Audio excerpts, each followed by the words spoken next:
El siguiente programa es financiado por la Autoridad Nacional de Televisión, con recursos del Fondo para el Desarrollo de la Televisión.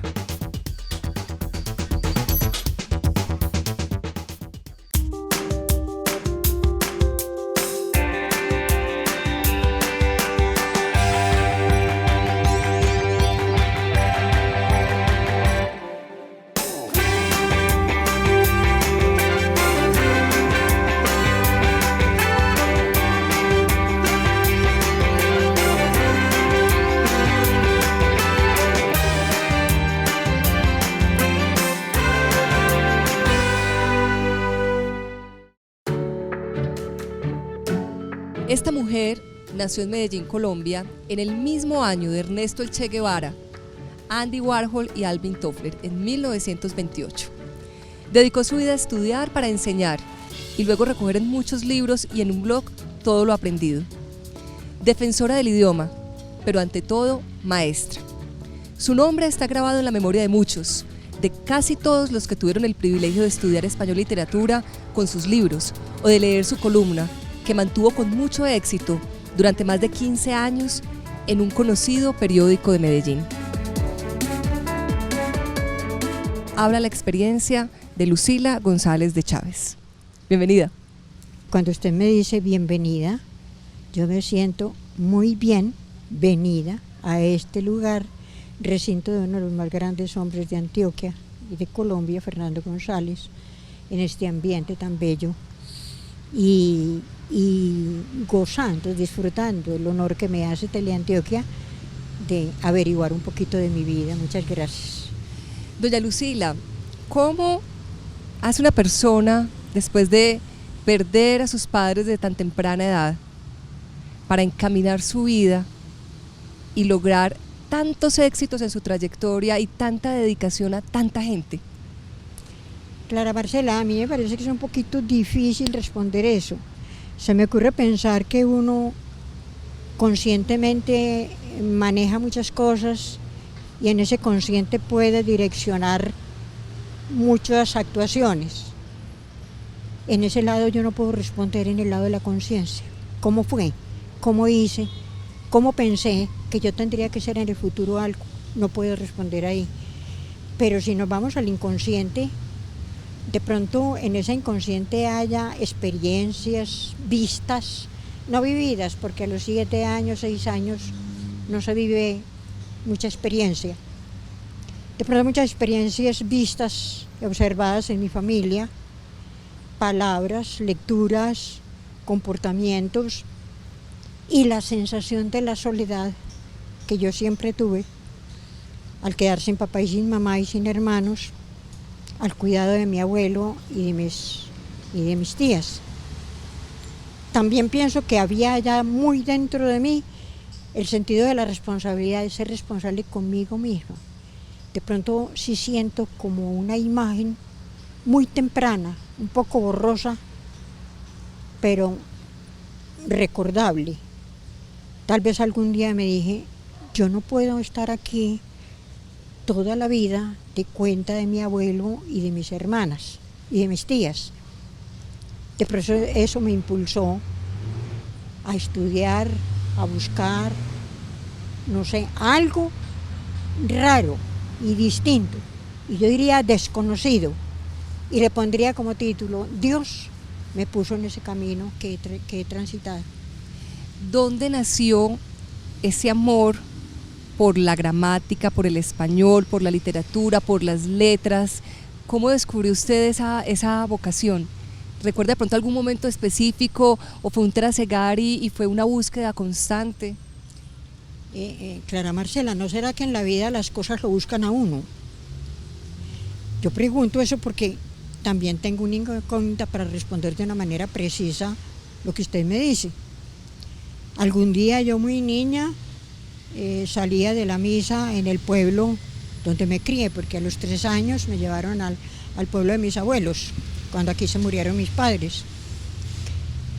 Y yo todo periódico que veía por el suelo yo lo recogía y lo leía, pero no era por intelectual ni por nada, no.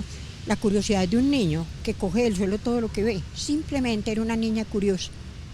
y leí en un pedacito, se llamaba El Obrero Católico, periódico de ese entonces, y había un trozo muy bonito. Era un niño que estaba en trance de morir y se despedía de su mamá. Cuando tus brazos busquen por el lecho a tu hijo, ya no estará para amarte y para besarte. Y a mí toda la vida sí me ha gustado mucho la lírica, todo lo bonito, lo alto, lo lindo, lo elegante, la armonía, todo eso me atrae. Y yo guardé el pedacito de papel sin entender bien qué era lo que decía, no entendía ese lenguaje. Ya estudiando, después siendo profesora, cuando me tocó enseñar a Rabindranath Tagore, la mística y la literatura de la India, me di cuenta que lo que yo tenía guardado bajo el colchón era una página de Rabindranath Tagore. Entonces esas cosas, no, y unas ganas de leer inmensas, pero que cómo las hice, cómo las fabriqué, de dónde salieron, no podría decir. Doña Lucila, avancemos de esa curiosidad, de esa búsqueda, de ese apasionamiento por la lírica, por las letras, por toda la belleza que trae todo el lenguaje, llegar a una época que fue la década de los 70. ¿Qué pasó en el mundo educativo? Usted ya se había graduado, cuéntenos un poco de esa época, antes de que nos cuente lo que pasó en los 70, ¿qué era graduarse en esa época? ¿Qué era graduarse en esa época? Me parece una pregunta tan interesante porque es bueno hacer reconocer a la gente que en Colombia, ni en Bogotá, ni en Medellín, había lo que se llama las facultades de educación. En Medellín solamente había 2 instituciones que eran las facultades. 2 para mujeres, el Instituto Central Femenino y la Modelo, que formaba las maestras rurales.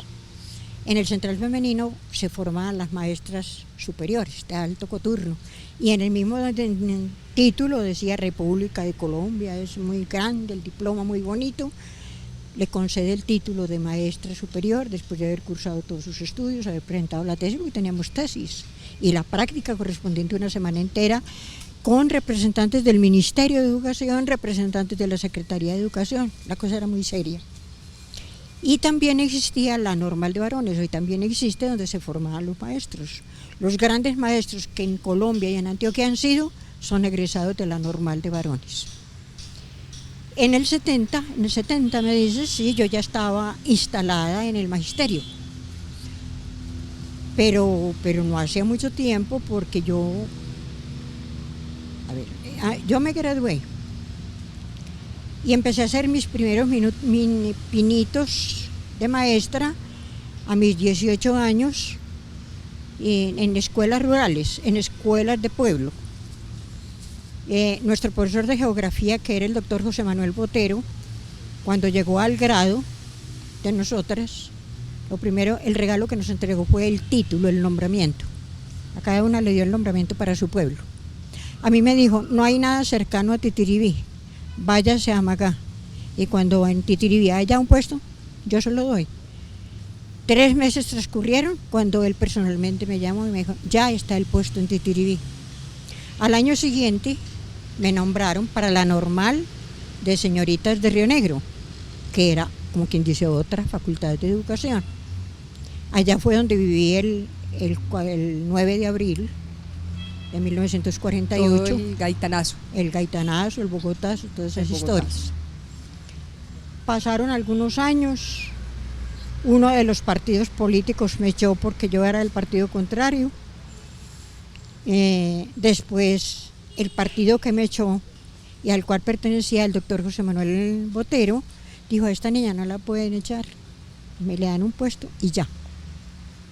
Y como él dijo, me le dan un puesto y ya, y era un hombre tan representativo, pues ya estuvo el nombramiento, me nombraron supernumeraria de varias escuelas de Medellín. Yo trabajaba por la mañana y por la tarde iba a estudiar a la Universidad de Antioquia. Era muy parroquial, donde queda el Paraninfo, en la plaza de San Ignacio. Y uno estudiaba letras, simplemente así, letras. Y todo era literatura. Pero imagínense que la literatura era la literatura universal. La literatura americana, norteamericana. la literatura colombiana y literatura latinoamericana nada. Solamente uno de la Argentina, Sarmiento, una de Venezuela era una señora, no me acuerdo, no más, del extranjero no había nada más, porque estaba muy lejos todavía el boom latinoamericano para aparecer. Y le daba un titulito a eso, especializada en letras. Ya pues en el 70, y luego que me gradué, conocí al maestro Chávez. Un momentico. Vamos a parar en este momento para que usted, después de unos minutos, nos cuente un poco más del maestro Chávez, porque estamos en Habla la experiencia con Lucila González de Chávez. Yo siempre estuve pensando en función de mis alumnos, siempre. Y cualquier frase, cualquier ejemplo, cualquier taller, y los libros, aún para escribir los libros siempre pensé, ¿cuántos años tienen? Esta lectura no es para esos años.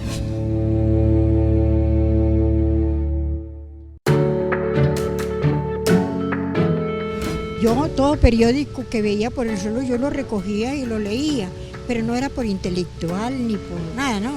La curiosidad de un niño que coge del suelo todo lo que ve, simplemente era una niña curiosa. En 1972 el Ministerio de Educación hizo un cambio, una reforma radical en la enseñanza del español y la literatura, que no era conocido en esa época. Así, ¿cómo era eso y qué fue lo que pasó, doña Lucila?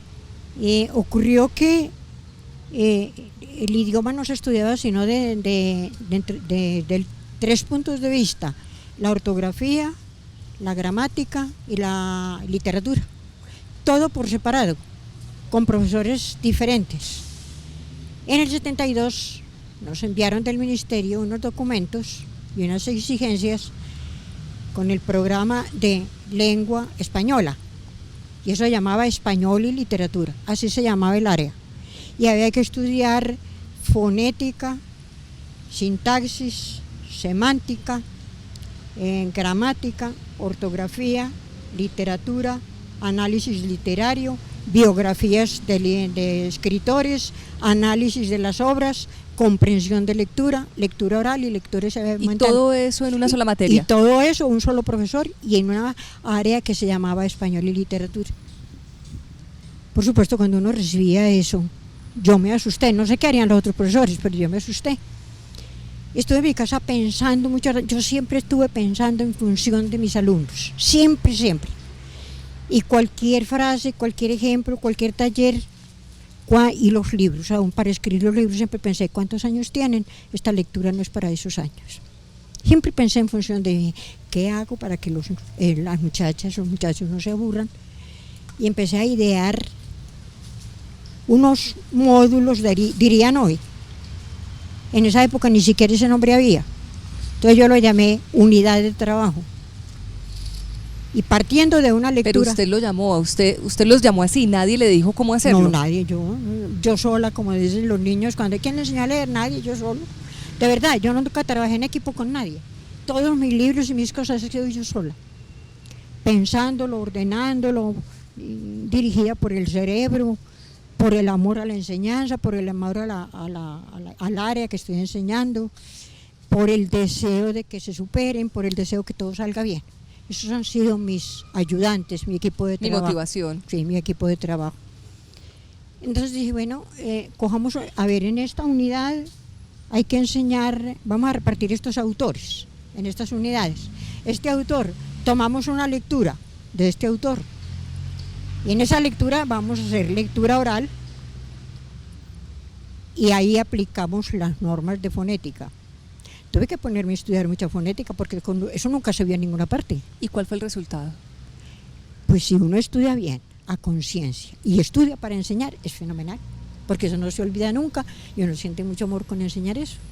Entonces, saber la pronunciación, la fonética, la entonación, toda la lectura oral y toda la fonética, no toda la fonética, parte de la fonética. Luego se desprendía la lectura mental, hoy se llama lectoescritura, ¿no? ¿Cómo se llama eso? Comprensión lectora. De lectura, sí. Yo lo llamaba lectura mental. Entonces había la lectura mental y un taller. Desde ese entonces existen los talleres para la lectura. Desde 1972, que nunca había en ninguna parte. Y yo me inventé muchos modelos de talleres para que comprendieran, para que me explicaran en ese taller lo que habían leído. Después de la comprensión lectora y de los talleres, deducíamos la ortografía. Luego deducíamos la gramática, las frases, ¿qué opinan de estas expresiones? Porque como a veces no había errores, decía, aquí podría haber un error, pero no lo hay. ¿Qué error podría haber? Podría haber un de qué, y yo empezaba a explicar la gramática, la semántica, la etimología, de dónde vienen las palabras. Jamás en la vida nos habían enseñado eso. ¿Quién fue el hombre que la acompañó a usted toda la vida en este trasegar? Porque no debe haber sido fácil. Esta dedicación y este esfuerzo tenía que haber sido un maestro, su compañero de viaje. Bueno, sí, a ver, mi compañero de viaje, mi esposo, el músico y artista Luis Eduardo Chávez, director de Bellas Artes, fundador de la Escuela de Canto de Bellas Artes, pero no estaba en mi campo. El campo de él era la ópera, los conciertos, Mozart, Beethoven, todos ellos. Pero sí me dio el suficiente espacio y la suficiente cordialidad para que yo trabajara en mis cosas. En mi casa todavía tengo el saloncito de estudio. Yo trabajaba hacia el lado izquierdo con mis cosas y mis libros, y el lado derecho está su piano, donde él se sentaba todas las tardes a tocar y a componer. Y esa es la imagen del maestro Chávez. Doña Lucila, vamos a ir a una tercera fase de esta entrevista, de este recorrido por su experiencia, hablando de algo muy importante, y es el legado para todas las generaciones. No podemos decir para una generación porque usted ha tenido en su recorrido muchas generaciones, pero adelántenos un poquito. ¿Cuál ha sido la mejor generación? ¿Qué alumnas usted recuerda con especial cariño y dedicación? Claro, yo no sé si me crean, si me crea usted y me crean los televidentes, pero yo he amado profundamente a todos mis alumnos, los hombres, las mujeres, los niños, los de más edad, los de las facultades. Creo que los amé antes de que me los entregaran como alumno, porque no es un amor con un nombre propio, no es un amor matriculado hacia algo, no, es un amor muy grande y tan impreciso que aterriza en todas las áreas del conocimiento, en todas las manifestaciones del arte, porque yo amo el arte, y en todos y cada uno de los alumnos y las alumnas que han pasado por mi vida. Entonces yo los amo a todos y para mí fue grato enseñarles a todas las generaciones. Estamos entonces con la maestra Lucila González de Chávez, ya regresamos. No era afán de escribir libros, yo nunca pensé ni soñé en escribir libros, nunca me pasó por la cabeza. Yo fabricaba esas unidades de trabajo como herramienta para que el área fuera asequible a los alumnos.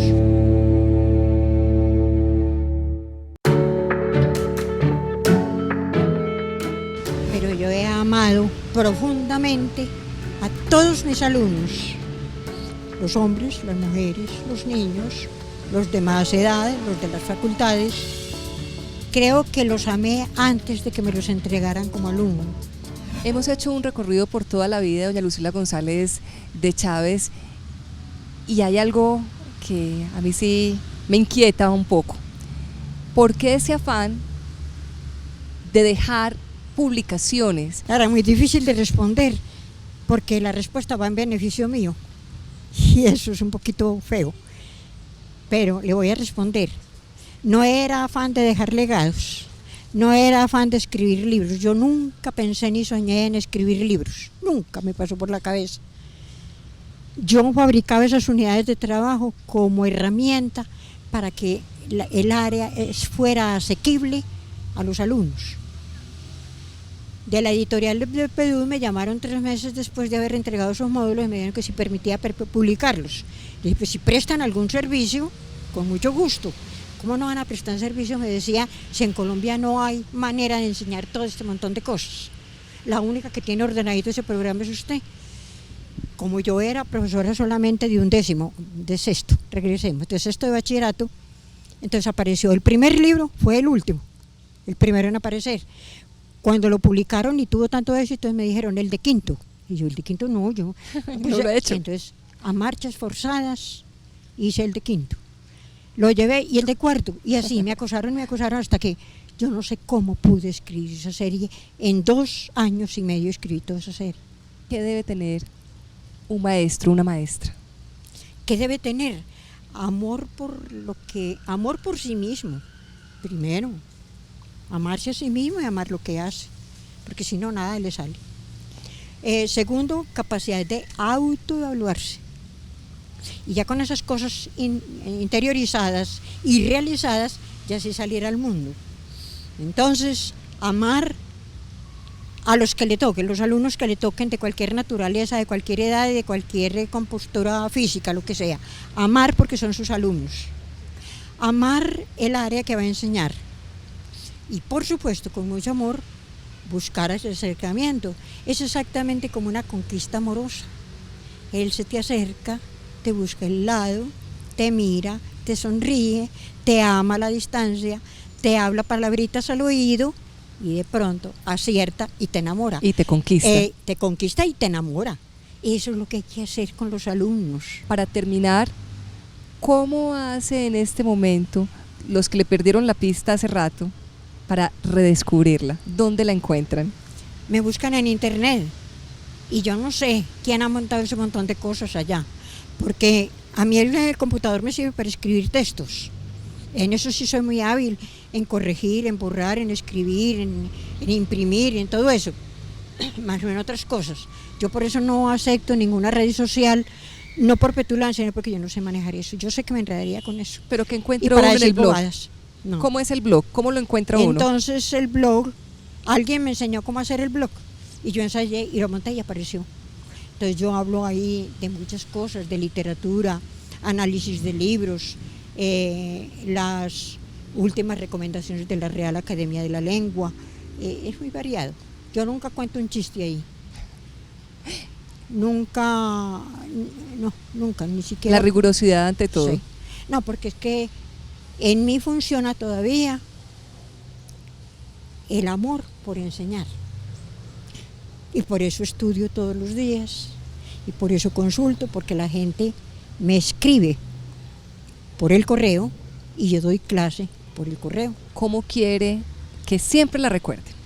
Como me llamó la Secretaría de Educación hace tiempos cuando me puso la medalla Porfirio Barba Jacob categoría de oro, la maestra del idioma. Me gustaron esas palabritas, la maestra del idioma. Con la maestra del idioma entonces terminamos Habla la experiencia.